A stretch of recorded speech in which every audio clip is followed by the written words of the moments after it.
ಅಕ್ಷರದವ ಸಾವಿತ್ರಿಬಾಯಿ ಫುಲೆ ಅವರ ಜನ್ಮದಿನದ ಪ್ರಯುಕ್ತ ನಾನು ಈ ವಿಡಿಯೋ ಮಾಡ್ತಾ ಇದ್ದೀನಿ. ಹೆಣ್ಣು ಮಕ್ಕಳ ಶಿಕ್ಷಣಕ್ಕಾಗಿ ಹೋರಾಟ ಮಾಡಿದಂಥ, ಭಾರತದಲ್ಲಿ ಮೊದಲ ಬಾರಿಗೆ ಮಹಿಳೆಯರಿಗಾಗಿ ಅಂದರೆ ಹೆಣ್ಣು ಮಕ್ಕಳಿಗೋಸ್ಕರನೇ ಶಾಲೆಯನ್ನು ತೆರೆದಂಥ ಸಾವಿತ್ರಿಬಾಯಿ ಫುಲೆ ಬಗ್ಗೆ ನಾವು ತುಂಬ ಚಿಕ್ಕದಾಗಿ ನೋಡಿರ್ತೀವಿ, ಕೇಳಿರ್ತೀವಿ, ತಿಳ್ಕೊಂಡಿರ್ತೀವಿ. ಆದರೆ ಶಿಕ್ಷಕರ ದಿನಾಚರಣೆ ಅಂತ ಬಂದಾಗ ನಾವು ರಾಧಾಕೃಷ್ಣ ಅವರ ಜನ್ಮದಿನವನ್ನು ಗುರ್ತಿಟ್ಕೊಂಡು ಶಿಕ್ಷಕರ ದಿನಾಚರಣೆಯನ್ನು ಆಚರಿಸ್ತಾರೆ. ಆದರೆ ಭಾರತದಂಥ ದೇಶದಲ್ಲಿ ಶಿಕ್ಷಕರ ದಿನಾಚರಣೆ ಅಂತಾದರೆ ನನಗೆ ಮೊದಲು ನೆನಪಾಗೋದು ಅಕ್ಷರದವ ಸಾವಿತ್ರಿಬಾಯಿ ಫುಲೆ ಅವರು. ಯಾಕಂದರೆ 1831 ಮಹಾರಾಷ್ಟ್ರದಲ್ಲಿ ಹುಟ್ಟಿದಂಥ ಸಾವಿತ್ರಿಬಾಯಿ ಫುಲೆ 9 ವರ್ಷಕ್ಕೆ ಅವರ ವಿವಾಹ ಆಗುತ್ತೆ. ಬಾಲ್ಯ ವಿವಾಹ, ಸತಿಸಹಗಮನ ಪದ್ಧತಿ ಅಂತ ಅನಿಷ್ಟ ಪದ್ಧತಿಗಳು ಜಾರಿಯಲ್ಲಿದ್ದಂಥ, ಪುರೋಹಿತರ, ವೈದಿಕರ, ಬ್ರಾಹ್ಮಣಿಕೆಯ ವಿಷ ಎಲ್ಲ ಕಡೆ ಬಿದ್ದಂಥ, ಅಸ್ಪೃಶ್ಯತೆ, ಅಸಮಾನತೆ ತಾಂಡವಾಡಿದಂಥ ಕಾಲಘಟ್ಟದಲ್ಲಿ ಹುಟ್ಟಿದ ಒಬ್ಬ ಹೆಣ್ಣುಮಗಳು ಆ ಎಲ್ಲ ಅಸಮಾನತೆಗೆ ಶಿಕ್ಷಣ ಮದ್ದು ಅಂದ್ಕೊಳ್ಳೋದು, ಹೆಣ್ಮಕ್ಳಿಗೆ ಶಿಕ್ಷಣ ಸಿಗಬೇಕು ಅಂದ್ಕೊಂಡು ಕನಸು ಕಾಣೋದು ಚಿಕ್ಕ ಕನಸಲ್ಲ ಅದು. ಜ್ಯೋತಿಬಾ ಫುಲೆ ಅಂತ ಸಂಗಾತಿ ಅವರ ಆದರ್ಶ. ಅಂದರೆ 13 ವರ್ಷಕ್ಕೆ ಸಾವಿತ್ರಿಬಾಯಿ ಫುಲೆಯನ್ನು ಮದುವೆ ಆಗುವಂಥ ಜ್ಯೋತಿಬಾ ಹೆಣ್ಮಕ್ಳು ಶಿಕ್ಷಣ ಕಲಿಬೇಕು, ಈ ಎಲ್ಲ ಅಸಮಾನತೆಗೆ ಶಿಕ್ಷಣನೇ ಮದ್ದು ಅಂತ ಅವತ್ತಿಗೆ ಅವ್ರಿಗೆ ಅರಿವಿರುತ್ತೆ. ಅಷ್ಟು ಚಿಕ್ಕ ವಯಸ್ಸಿಗೆ ಅವ್ರಿಗಿದ್ದಂಥ ಅರಿವು, ಆ ಅರಿವಿನ ಜೊತೆ ಅವರು ತಮ್ಮ ಪತ್ನಿಗೆ ಓದೋಕ್ಕೆ ಉತ್ತೇಜನ ನೀಡ್ತಾರೆ, ನೀವು ಓದಬೇಕು ಅಂತ. ಒಟ್ಟೊಟ್ಟಿಗೆ ಬದುಕೋದ್ರ ಅಂದರೆ ಸಾಂಗತ್ಯದ ನಿಜವಾದ ಅರ್ಥ ಅಂತ ಅಂದಾಗ ನಾನು ಜ್ಯೋತಿಬಾ ಫುಲೆ ಮತ್ತು ಸಾವಿತ್ರಿಮ್ಮನ ನೋಡ್ತೀನಿ.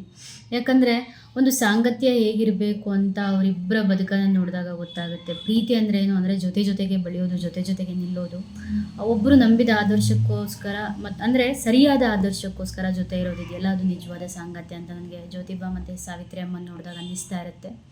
ಸಾವಿತ್ರಿಬಾ ಫುಲೆ ಮಹಿಳೆಯರ ಶಿಕ್ಷಣಕ್ಕೋಸ್ಕರ ಹೋರಾಡಿದಂಥ ಕಾಲಘಟ್ಟ ಇದೆಯಲ್ಲ, ಅದು ಇವತ್ತಿಗೂ ಸಹ ಹೆಣ್ಮಕ್ಳೇನೋ ಸ್ವಲ್ಪ ಕಲಿತ್ರೆ, ಏನು ಒಂದು ಮಾಡ್ರನ್ ಆಗಿ ಬಟ್ಟೆ ಹಾಕಿದರೆ, ಒಳ್ಳೆ ಕೆಲಸಕ್ಕೆ ಹೋದರೆ ಅವ್ರನ್ನ ಜಡ್ಜ್ ಮಾಡೋ ಕಣ್ಣುಗಳು ಎಷ್ಟು ಕೆಟ್ಟದಾಗಿ ಮಾತಾಡ್ತಾರೆ ಅಂತ ನಾವು ಇವತ್ತೆಲ್ಲ ನೋಡ್ತಿರ್ತೀವಿ. ಬೆಳಗ್ಗೆ ಎದ್ದಿರೋ ಪತ್ರಿಕೆಗಳಲ್ಲಿ ಬರೋ ಸುದ್ದಿಗಳು, ನ್ಯೂಸ್ ಚಾನಲ್ಗಳು ಬಳಸೋ ಭಾಷೆಗಳಲ್ಲಿ ನೋಡ್ತಾ ಇರ್ತೀವಿ.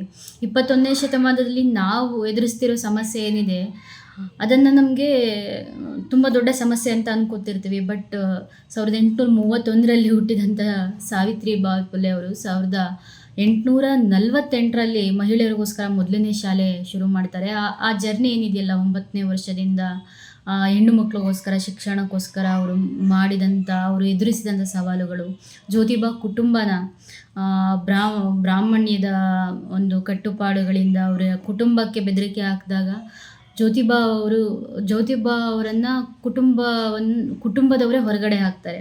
ಅಂಥ ಸಮಯದಲ್ಲಿ ಕೂಡ ತಾವು ನಂಬಿದ ಆದರ್ಶನ ಬಿಡದೆ ಜೊತೆಯಾಗಿ ನಿಂತು ಹೆಣ್ಣು ಮಕ್ಕಳಿಗೋಸ್ಕರ ಶಾಲೆ ಆರಂಭಿಸ್ತಾರೆ. ಅದಕ್ಕೆ ಸರ್ಕಾರದ ನೆರವು ಸಿಗುತ್ತೆ. ಒಂದು ಕಡೆ ಅಂಬೇಡ್ಕರ್ ಹೇಳ್ತಾರೆ, ಜ್ಯೋತಿಬಾ ಫುಲೆ ನನ್ನ ಗುರುಸ್ಥಾನದಲ್ಲಿ ನೋಡ್ತೀನಿ ಅಂತ. ಅಂದರೆ ಅಂಬೇಡ್ಕರ್ಗೂ ಮೊದಲು ಶಿಕ್ಷಣದ ಬಗ್ಗೆ ಅಷ್ಟು ಅರಿವಿದ್ದಂತಹ ದಂಪತಿ, ಮತ್ತು ಫಾತಿಮಾ ಶೇಖ್ ಅಂತ ಶಿಕ್ಷಕಿಯರ ಜೊತೆ ನಿಂತ್ಕೊಂಡು ಸಾವಿತ್ರಿಬಾಯಿ ಫುಲೆ ಅಷ್ಟು ಸವಾಲನ್ನ ಎದುರಿಸಿದ್ರು ಕೂಡ ಅವರು ಓಡಾಡಬೇಕಾದ್ರೆ ಸಗಣಿ ನೀರು ಎರಚೋದು, ಅವ್ರಿಗೆ ಬಾಯಿಗೆ ಬಂದಂಗೆ ಬೈಯೋದು, ಎಂಥ ಬೆದರಿಕೆಗಳಿಗೂ ಕೂಡ ಜಗ್ದೆ ತಾವು ಅಂದ್ಕೊಂಡಂತಹ ಆದರ್ಶಕ್ಕೋಸ್ಕರ ಅವರು ಸಾಧಿಸಿದ ಅವರ ಛಲ, ಅವರ ಇಚ್ಛಾಶಕ್ತಿ ಇದೆಯಲ್ಲ, ಅದು ತುಂಬ ದೊಡ್ಡದು ಅಂತ ನನಗೆ ಯಾವಾಗಲೂ ಅನ್ನಿಸ್ತಾ ಇರುತ್ತೆ. ಹಂಗಾಗಿ ಇವತ್ತು ನಾವು ಕಲಿತಿರೋ ಶಿಕ್ಷಣ ಅಥವಾ ನಮ್ಮ ಮುಂದಿರೋ ಜನ್ರೇಷನ್ ಕಲಿತಿರೋ ಶಿಕ್ಷಣ ನೋಡಿದ್ರೆ ನಮಗೆ ಭಯ ಆಗುತ್ತೆ. ಇವತ್ತಿಗೂ ಮನುವಾದದ ಕೂಪದೊಳಗಿಂದ ಆಚೆಗೆ ಪಾಠಗಳು ಬಂದೇ ಇಲ್ಲ ಅಂತ ಅನಿಸ್ತಾ ಇರುತ್ತೆ. MA ಮುಗಿಸ್ಕೊಂಡು PhD ಮುಗಿಸ್ಕೊಂಡು ಈಚೆ ಬರೋರಿಗೂ ಒಂದು ವಿಷಯದ ಬಗ್ಗೆ ಸ್ವಂತವಾಗಿ ಆಲೋಚನೆ ಮಾಡುವಂಥ ಶಕ್ತಿ ಇರಲ್ಲ. ಆದರೆ ಅಂಥದ್ದೊಂದು ಕಾಲಘಟ್ಟದಲ್ಲಿ ಸಾವಿತ್ರಿಬಾಯಿ ಫುಲೆ ಅವರು ವೈಚಾರಿಕವಾಗಿ ಶಿಕ್ಷಣನ ಚಿಕ್ಕ ಮಕ್ಕಳಿಗೆ ಅವರು ಏನನ್ನು ಕಲಿಸಬೇಕು, ಎಷ್ಟು ಕಲಿಸಬೇಕು ಅಂತ ಅವರ ಆ ಆಲೋಚನೆಗಳು ಬಂದಿದ್ದು. ಮತ್ತು ವಿಧವಾ ಪುನರ್ವಿವಾಹದಂಥ ಕೆಲಸಗಳನ್ನ ಅವತ್ತೇ ಆರಂಭಿಸಿದ್ದು. ಅವ್ರಿಗೆ ಇದ್ದಂಥ ಥ್ರೆಟ್ ಬಗ್ಗೆ ಯೋಚನೆ ಮಾಡಿದ್ರೆ ನಮ್ಗೆ ಇವತ್ತಿಗೂ ಕೂಡ ಆಗಲ್ಲ. ನಾವು ಎಷ್ಟೊಂದು ನೋಡ್ತಾ ಇರ್ತೀವಿ, ಬೇರೆ ಜಾತಿಯವ್ರನ್ನ ಪ್ರೀತಿಸುವಂಥ ಸ್ವಂತ ಮಗಳಿಗೆ ಕೊಲೆ ಮಾಡುವಂಥ ಕಟಗುರಿ ಇರುವಂಥ ಒಂದು ದೇಶ, ಪ್ರತಿಯೊಂದರಲ್ಲೂ ಜಾತಿ ಇರುವಂಥ ದೇಶದಲ್ಲಿ ನಿಂತು ಆ ಕಾಲಘಟ್ಟದ ಕಟ್ಟುನಿಟ್ಟುಗಳನ್ನ ದಾಟಿ ಅಂದರೆ ಕಾನೂನಾತ್ಮಕವಾಗಿ ಎದುರಿಸಿ ಸಾಧಿಸಿದಂಥ ಪುಲೆ ದಂಪತಿಗಳು ನಮಗೆ ಆದರ್ಶ. ಇವತ್ತು ಮೊದಲಿಗೆ ಸಾವಿತ್ರಿಬಾಯಿ ಪುಲೆ ಬಗ್ಗೆ ಅರಿವು ಮೂಡಬೇಕಾಗಿರೋದು ಶಾಲಾ ಶಿಕ್ಷಕರಿಗೆ ಅಂತ ನನಗೆ ಯಾವಾಗಲೂ ಅನ್ನಿಸ್ತಾ ಇರುತ್ತೆ. ನಾನು ಓದುವಾಗೂ ಅಷ್ಟೇ, ಇವಾಗಲೂ ಅಷ್ಟೇ. ಶಿಕ್ಷಕರಿಗೆ ಮೊದಲು ಅವರ ಇದರ ಅರಿವಿರಬೇಕು. ಅವ್ರ ಮಕ್ಕಳ ಜೊತೆ ಒಡನಾಟ ಮಾಡೋದಿರಲಿ ಅಥವಾ ಅವ್ರು ಹೇಳ್ಕೊಂಡು ಕೊಡೋ ಪಾಠಗಳಿರಲಿ, ಅದು ಯಾವುದೂ ಕೂಡ ಸಾಮಾಜಿಕ ನ್ಯಾಯನ, ಲಿಂಗ ಸಮಾನತೆಯನ್ನು, ಅಸ್ಪೃಶ್ಯತೆಯ ವಿರುದ್ಧದ ಒಂದು ವಿಸ್ತಾರ ಮನಸ್ಥಿತಿಯನ್ನು ಕಲಿಸ್ಕೊಡೋದೇ ಇಲ್ಲ ಅಂತ ನನಗೆ ಅನಿಸ್ತಾ ಇರುತ್ತೆ. ಹಾಗಾಗಿ ಫಸ್ಟು ಶಿಕ್ಷಕರು ಮತ್ತು ಹೆಣ್ಣು ಮಕ್ಕಳು ಸಾವಿತ್ರಿಬಾಯಿ ಪುಲೆಯನ್ನು ಹೆಚ್ಚೆಚ್ಚು ಓದ್ಕೊಳ್ಬೇಕು, ಹೆಚ್ಚೆಚ್ಚು ನೆನಪಿಸ್ಕೊಳ್ಬೇಕು. ಯಾಕಂದರೆ ಇವತ್ತು ನಾವು ನೋಡ್ತಿರೋ ಒಂದಿಷ್ಟು ನೆಮ್ಮದಿಯ ಬದುಕೇನಿದೆ, ಒಂದಿಷ್ಟು ಸ್ವಾಭಿಮಾನದ ಬದುಕೇನಿದೆ, ಅದು ಅವರ ಹೋರಾಟದ ಫಲ ಅಂತ ನನಗನ್ಸುತ್ತೆ. ಹಾಗಾಗಿ ಸಾವಿತ್ರಿಬಾಯಿ ಪುಲೆ ಎಲ್ಲ ಕಾಲಕ್ಕೂ ಮುಖ್ಯ ಆಗ್ತಾರೆ. ಮುಖ್ಯವಾಗಿ ನನ್ನಂಥವರಿಗೆ ಸಾವಿತ್ರಿಬಾಯಿ ಪುಲೆ ಅವರು ಅಕ್ಷರವಾಗಿ, ಅನ್ನವಾಗಿ, ಬದುಕಾಗಿ ಜೊತೆ ಇರ್ತಾರೆ. ಎಲ್ರಿಗೂ ನಮಸ್ಕಾರ.